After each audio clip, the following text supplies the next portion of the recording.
अरे लक्ष्मी बेटी, ये कैसे दिन आ गए। मुझे तो विश्वास ही नहीं होता है कि तेरा भाई मल्लू अपने माता पिता के साथ ऐसा करेगा। उसकी परवरिश में ऐसी क्या कमी रह गई। अब दुखी मत होइए पिताजी, ये सब आपके कारण हुआ। माँ के इतने बार मना करने के बाद तुमने उसे शहर पढ़ने को भेजा। ना वो शहर जाता, ना वो डकैत बनता। नहीं लक्ष्मी बेटी, नहीं, मैंने तो उसे शहर पढ़ने भेजा था।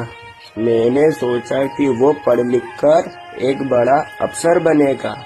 लोगों के घरों में डाके डालने लगा। यह खबर सुनते ही तेरी माँ मुझे इस दुनिया में अकेला छोड़ गई। जो होना था वो हो गया घर में। अब एक अनाज का दाना भी नहीं है। ये बात आप अच्छे से जानते हो। आज का तो जैसे तैसे हो जाएगा, मगर फिर कल का क्या होगा, ये सब मेरी समझ से बाहर है। अब मुझे लगता है कि घर घर जाकर भीख मांगनी पड़ेगी। पिताजी, यह दिन देखने से पहले अच्छा है मैं मर जाऊं पिताजी। आप इस गांव के सरपंच थे, ऐसे में आप घर घर जाकर भिक्षा मांगेंगे, वो भी थोड़े से अनाज के लिए।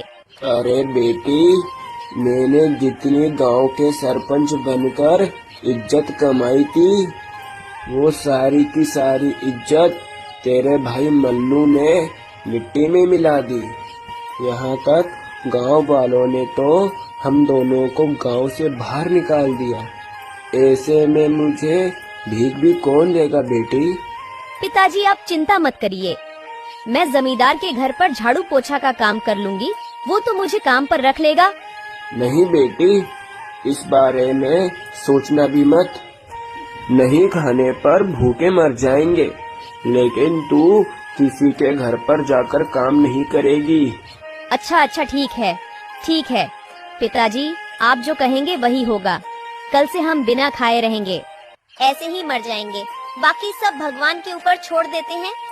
बिल्कुल सही कहा लक्ष्मी बेटी, तूने बिल्कुल सही कहा। अगर भगवान हमें जीवन देना चाहता है तो वही खाना भी देगा, वरना हमें मृत्यु दे देगा। मगर आज घर में जितना भी चावल है उसकी खिचड़ी पकाकर खा लेते हैं। कल किसने देखा।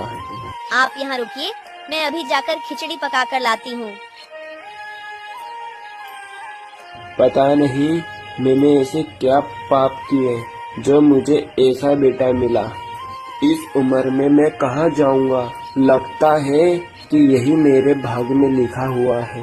पिताजी, गरम गरम खिचड़ी आप खाएंगे तो आपकी सर्दी भी सही हो जाएगी। अरे नहीं बेटी, वो सब ठीक है। बेटी, आज मैं और तुम एक साथ ही खाएंगे।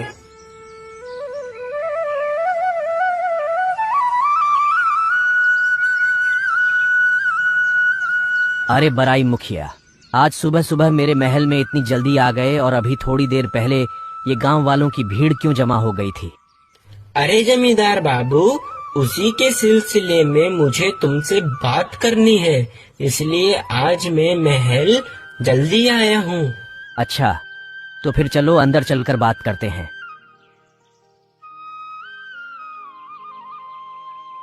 अरे बराई मुखिया, क्या बात है जो तुम कहने इतनी जल्दी राज दरबार में सुबह सुबह आए हो।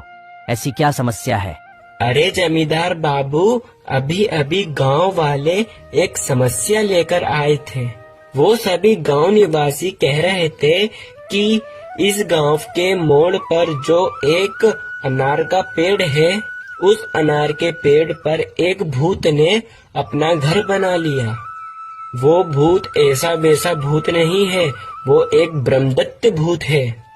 क्या बोल रहे हो मुखिया जी, मेरे राज्य में भूत, वो भी ब्रह्मदत्त भूत।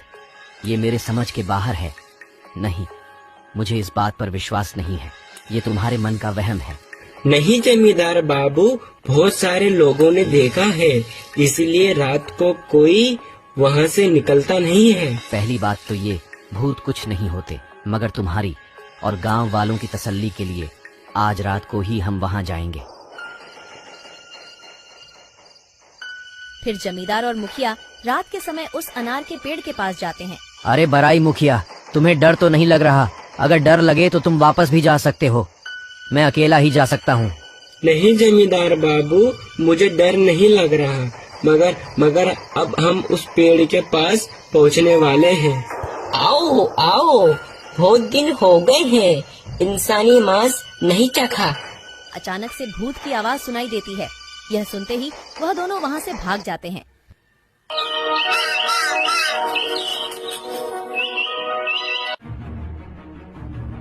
अरे बाप रे, हम दोनों बाल बाल बचे। मैंने ये कभी नहीं सोचा था कि मेरे राज्य में भूत भी डेरा जमाएंगे। बराई मुखिया जी, हमें जल्दी से जल्दी भूत का कुछ ना कुछ तो करना ही होगा, वरना ये भूत तो गांव निवासियों को हानि पहुंचा सकते हैं।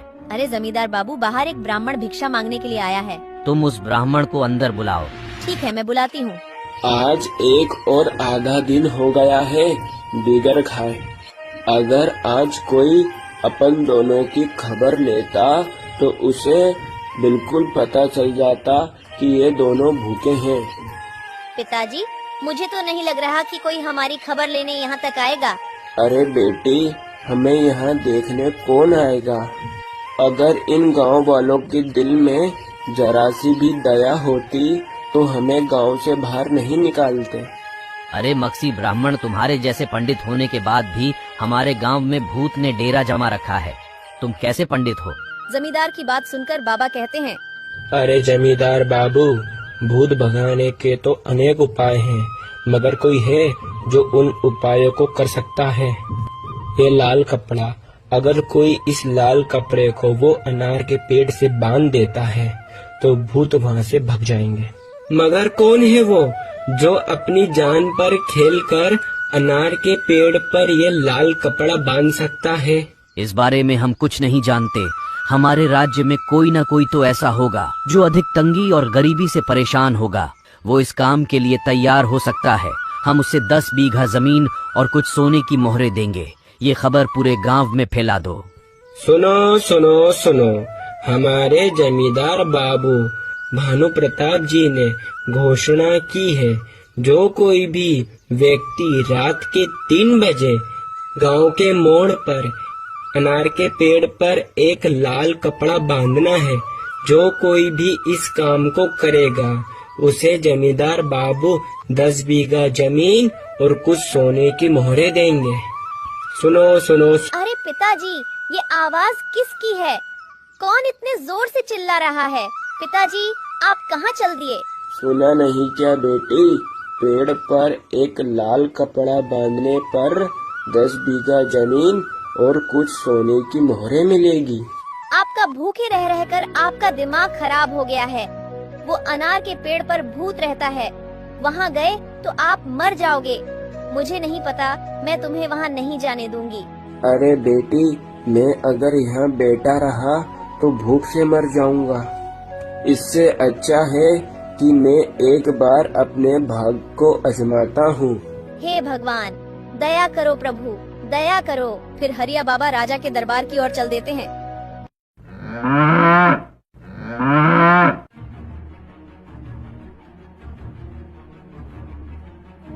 जमींदार, मैं वो पेड़ पर लाल कपड़ा बांधने के लिए तैयार हूँ। ठीक है, ये लो कपड़ा, मगर संभाल कर बांधना। अगर जिंदा बचे तो 10 बीघा जमीन और सोने की मोहरें तुम्हारा इंतजार कर रही होगी। वो लाल कपड़ा लेकर रात के 3 बजे वो अनार के पेड़ के पास जाने लगते हैं। अरे भगवान, बहुत डर लग रहा। अगर मुझे कुछ हो गया तो मेरी बेटी तो यूं ही मर जाएगी। अरे ये तो वही पेड़ है। अरे बाप रे बाप, भूत! अरे तुम्हारी इतनी हिम्मत कि तुम मुझे मेरे ही घर से भगाना चाहते हो? मुझे माफ कर दीजिए, मैं बेकसूर हूँ। मैं अपनी गरीबी का मारा हुआ हूँ। मेरे घर में अन्न का एक दाना तक नहीं है।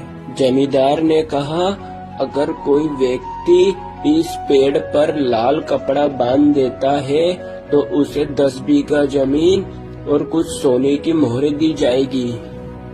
अरे कुछ पैसों के लालच में तुम्हें अपनी जान की परवाह नहीं है। घर में मेरी बेटी भूख के मारे जूझ रही है। मुझे अपनी जान की कोई परवाह नहीं है। मैं उसे कहकर आया हूँ कि मुझे घर पर भूखे वैसे भी मरना है और अगर ब्रह्मदत्त भूत के हाथों से भी मरना है। हरिया बाबा की बातें सुनकर भूत को दया आ जाती है। ठीक है, तुम जो चाहते हो वैसा ही होगा। भूत वो कपड़ा हरिया बाबा से ले लेता है। अब तुम यहाँ से जा सकते हो।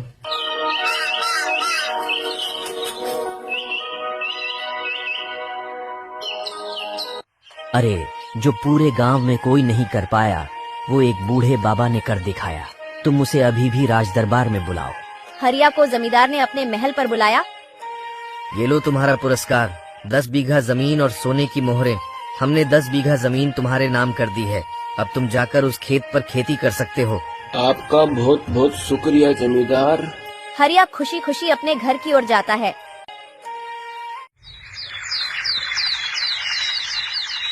एक गांव में 2 बहनें रहा करती थीं, सोनम और सुजाता। सोनम के कम पढ़े लिखे होने के कारण सोनम का विवाह एक गरीब परिवार में हुआ। वहीं सुजाता की सुंदरता पर रीझ कर एक अमीर व्यक्ति ने उससे विवाह किया। अपनी सुंदरता का घमंड तो सुजाता को पहले ही से था। विवाह के बाद उसे दौलत का भी घमंड हो गया। दोनों बहनें आसपास ही रहा करती थीं। जब भी मौका मिलता सुजाता सोनम को उसकी गरीबी के कारण नीचा दिखाने की कोशिश करती। अरे सोनम, तुझे पता है अभी अभी मेरे पति ने मुझे सोने का हार दिलाया और तुम्हारे खेत के पास वाला जो खेत है वो भी हम खरीद रहे हैं। तुमने तो शादी के बाद कुछ भी नहीं खरीदा होगा, मगर कर भी क्या सकते हैं। तुम्हारे पति के तो खाने के ठिकाने नहीं है, वो तुम्हें क्या खरीद कर देगा।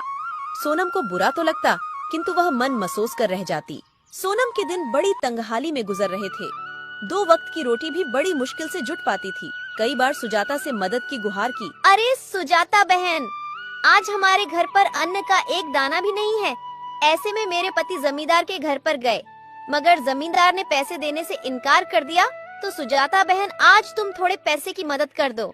फसल बिकते ही हम तुम्हारे पैसे लौटा देंगे। अरे बहन, तू आज पैसे मांगने आई है? अगर तू कल पैसे मांगने आती तो मैं तुझे थोड़े बहुत पैसे दे भी देती। मैंने तुझे बताया था ना, तुम्हारे खेत के पास वाला खेत जो हम खरीद रहे हैं। तो आज सुबह सुबह मेरे पति घर में जितने भी पैसे थे सभी लेकर चले गए। घर में आज पैसे नहीं हैं। किंतु सुजाता ने कभी उसकी कोई मदद नहीं की।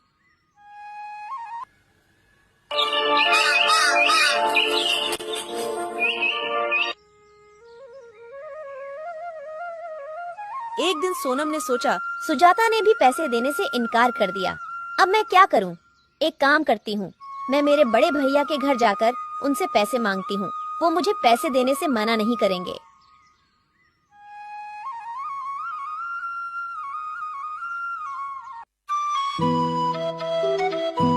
आगे बढ़ने पर उसे एक बूढ़े बाबा दिखाई पड़े। अरे बाबा, इतनी गर्मी में आप ये भारी मटका लेकर कहाँ जा रहे हो? कहीं नहीं बेटी, बस ये पास वाले गांव में मेरा घर है, वहीं ये पानी का मटका लेकर जा रहा हूँ। अच्छा, मैं भी गांव की ओर जा रही हूँ। लाओ अपना ये मटका मुझे दे दो। नहीं बेटी नहीं, मैं तो ले जाऊंगा ये मटका, तू क्यों तकलीफ उठाती है? अरे बाबा, मैं भी तो तुम्हारी बेटी जैसी हूँ। लाओ दे दो मुझे ये मटका। मटका ले लिया। दोनों साथ साथ गांव पहुँचे। सोनम ने बूढ़े बाबा के घर तक मटका छोड़ दिया। ठीक है बाबा, अब मैं चलती हूँ। और अपने भाई के घर पहुँच गई, मगर उस समय भाई घर पर नहीं था। अरे भाभी, भैया कहाँ पर हैं? वो अभी घर पर नहीं है। अरे मुझे भैया से जरूरी काम था। क्या काम है? मुझसे कहो। अरे भाभी, मैं क्या बताऊँ, अभी हमारे घर के हालात बहुत खराब हैं। हमारे पास 2 वक्त के खाने के भी पैसे नहीं हैं। तो इसमें हम क्या कर सकते हैं? हमारे पास कोई पैसों का पेड़ है जिसमें से पैसे तोड़कर तुम्हें हम दे दें। हमारे पास अभी पैसे नहीं हैं। ठीक है, पैसे मांगने के अलावा कोई काम हो तो बताओ, वरना यहाँ से जाओ। ठीक है भाभी, मैं चलती हूँ। भाभी ने उसे घर से भगा दिया। दुखी होकर वह अपने गांव वापस लौटने लगी। अरे बेटी, इधर आओ।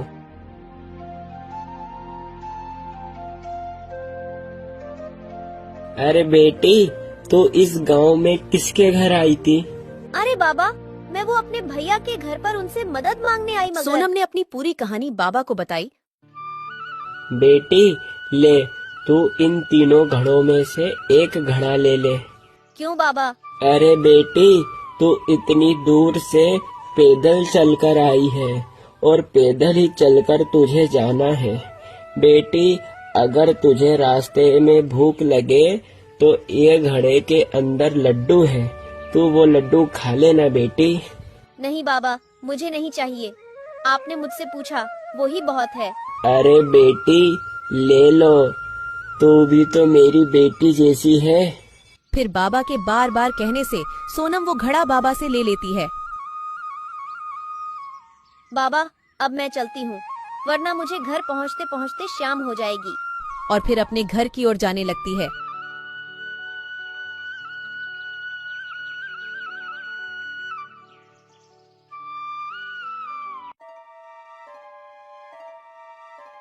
अरे सोनम, आज तुम अपने बड़े भैया के घर गई थी। तुम्हारे भैया ने अपनी कुछ मदद करी? मैं वहाँ गई थी, मगर भैया तो घर पर नहीं थे और भाभी ने तो मुझे घर से भगा दिया। अच्छा, इसका मतलब आज भी अपन दोनों को भूखा रहना पड़ेगा। नहीं, आज हमें भूखा नहीं रहना पड़ेगा। मतलब पैसे मिले क्या? अरे नहीं, मैं जब भैया के घर से वापस लौट रही थी तब मुझे रास्ते में बाबा मिले और वो बाबा ने मुझे एक लड्डू से भरा घड़ा दिया कि रास्ते में भूख लगे तो खा लेना, मगर मैंने वो लड्डू नहीं खाए। क्या? ये तो बहुत अच्छी बात है। जाओ, फटाफट से तुम वो लड्डू ले आओ, अपन दोनों खाएंगे।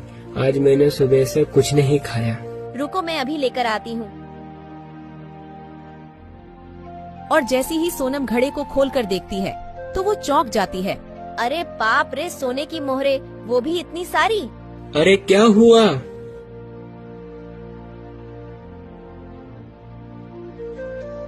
अरे बाप रे बाप, इतनी सारी सोने की मोहरे। तुम्हें ये घड़ा किसने दिया? मैं सच कह रही हूँ, मुझे ये घड़ा एक बाबा ने ही दिया। अरे बाप रे बाप, भाग्यवान। मुझे तो अपनी आंखों पर विश्वास नहीं हो रहा। मुझे लगता है कि ऊपर वाले ने अपनी सुन ली।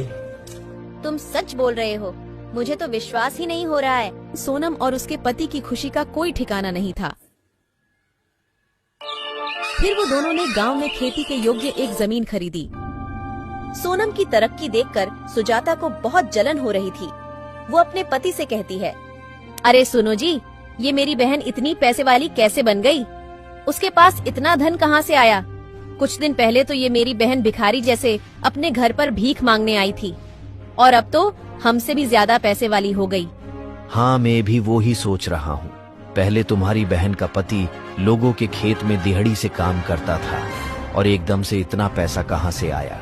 मगर अभी कुछ दिन पहले मैंने तुम्हारी बहन को तुम्हारे भाई के घर की ओर जाते देखा था। क्या भैया के घर की ओर? हाँ, मुझे तो लगता है भैया के घर से ही इतनी सारी धन दौलत लेकर आई होगी।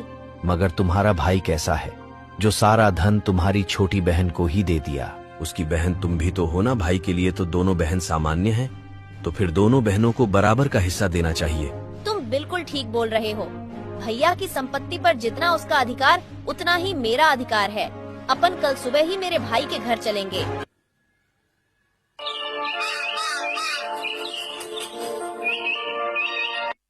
फिर वो दोनों सुबह सुबह अपने बड़े भैया के घर उनसे मिलने जाते हैं। उन्हें भी रास्ते पर वही बाबा दिखाई पड़ते हैं। अरे बेटी, तुम जरा ये मटके को उठाकर मेरे कंधे पर रख दोगी क्या बेटी? क्या तुम अपना काम खुद नहीं कर सकते हो क्या? मैं बूढ़ा हो गया हूँ बेटी, मुझसे ज्यादा वजन नहीं उठता, तो कृपया करके बेटी बस तुम ये मटके को मेरे कंधे पर रख दो बेटी। बेटी रख दो। तो क्या हमसे पूछकर बुढ़ा हुआ था? खुद ही तो बुढ़ा हुआ है। अरे भाग्यवान, तुम भी कहाँ इस बुढ़े की बातों में आ रही हो? जल्दी जल्दी चलो, हम घर पहुँचने ही वाले हैं। मगर सुजाता ने उन बाबा की कोई मदद नहीं की। वह उसके भाई के घर पहुंच जाती है। अरे भैया भाभी, अभी कुछ दिन पहले छोटी बहन सोनम यहाँ पर आई थी क्या?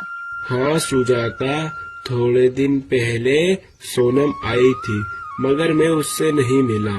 जब वो घर आई थी मैं बाहर शहर था, उससे केवल तुम्हारी भाभी ही मिली। भाभी, तुमने उसे कुछ दिया था क्या? नहीं, मैंने तो उसे कुछ भी नहीं दिया। हमारे पास कुछ होगा तो ही तो उसे देंगे। अच्छा, इसका मतलब आपने उसे कुछ नहीं दिया। ठीक है भैया, हम चलते हैं।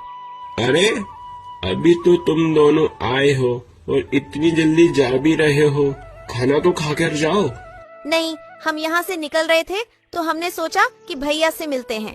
ठीक है, हम चलते हैं। अरे भैया ने तो उसको कुछ भी नहीं दिया, तो फिर उसे इतना सारा धन माया फिर कहाँ से मिला? मैं भी वही सोच रहा हूँ। इतनी धूप में चलने के बाद मुझे बहुत जोर की प्यास लग रही है। तुम्हें भैया के घर पर प्यास नहीं लगी क्या? तुम जाकर कहीं से जल्दी से पानी लेकर आओ, मुझे चक्कर जैसा लग रहा है। अरे जब मुझे प्यास नहीं लग रही थी, अब मुझे बहुत जोर से प्यास लग रही है। उन्हें एक झोपड़ी दिखती है, वह झोपड़ी उन्हीं बाबा की थी। क्या हुआ बेटा, मेरे घर की तरफ कैसे आना हुआ? बाबा, एक लोटा पानी मिल सकता है क्या? क्यों नहीं बेटी, आओ आओ मेरे घर के अंदर आओ। बाबा, हमने तो तुम्हारी मदद करने से इनकार कर दिया था, तो भी तुमने हमें पानी दिया है। तो क्या हुआ बेटी, वो तुम्हारा कर्म था, ये मेरा कर्म है। और बेटी, तुम दोनों को मैंने इस गांव में पहली बार देखा। तुम दोनों इस गांव में किसके घर आए हो? अरे बाबा, इस गांव में मेरे बड़े भैया रहते हैं, उनसे मिलने हम इस गांव में आए हैं। अच्छा बेटी, तुम वो हरिया की बहन हो ना? बेटी, तुम्हारी एक और भी बहन है ना, जो थोड़े दिन पहले तुम्हारे भाई से मिलने आई थी?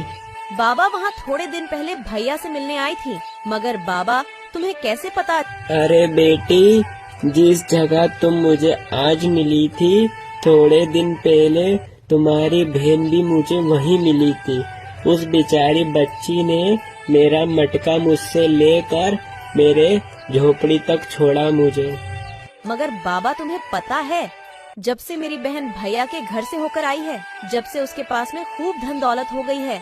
बताता हूँ बेटी, बताता हूँ। उस बच्ची के पास जितनी भी धन दौलत आई है, वो उसके अच्छे कर्म और अच्छी नियत के कारण उसे प्राप्त हुई है। बाबा, मुझे तुम्हारी बात कुछ समझ नहीं आ रही। और मेरी बहन के ऐसे क्या अच्छे कर्म हैं जो उसे इतना धन मिल गया? कर्म और नियत अच्छी होने से ही धनवान कैसे हो सकते हैं? बाबा, तुम कैसी बात कर रहे हो? बताता हूँ बेटी, बताता हूँ, सब बताता हूँ बेटी। यहाँ पर जितने भी ये घड़े रखे हैं, ये कोई साधारण घड़े नहीं है। ये घड़े मनुष्य के कर्मों और मनुष्य की अच्छी नियत के परिणाम देने वाले घड़े हैं। क्या इंसान के कर्मों का घड़ा ये कैसा खड़ा है?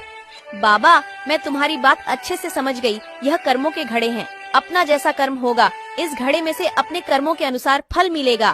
ठीक कहा बेटी, बिल्कुल ठीक कहा। बाबा, आपको विपत्ति ना हो तो एक घड़ा क्या हमें आप दे सकते हैं? हम भी हमारा कर्म अजमा कर देखते हैं। क्यों नहीं बेटी, क्यों नहीं, ले लो। तुम भी एक घड़ा ले लो, तुम भी अपने कर्म और अपनी नियत का फल पाओ।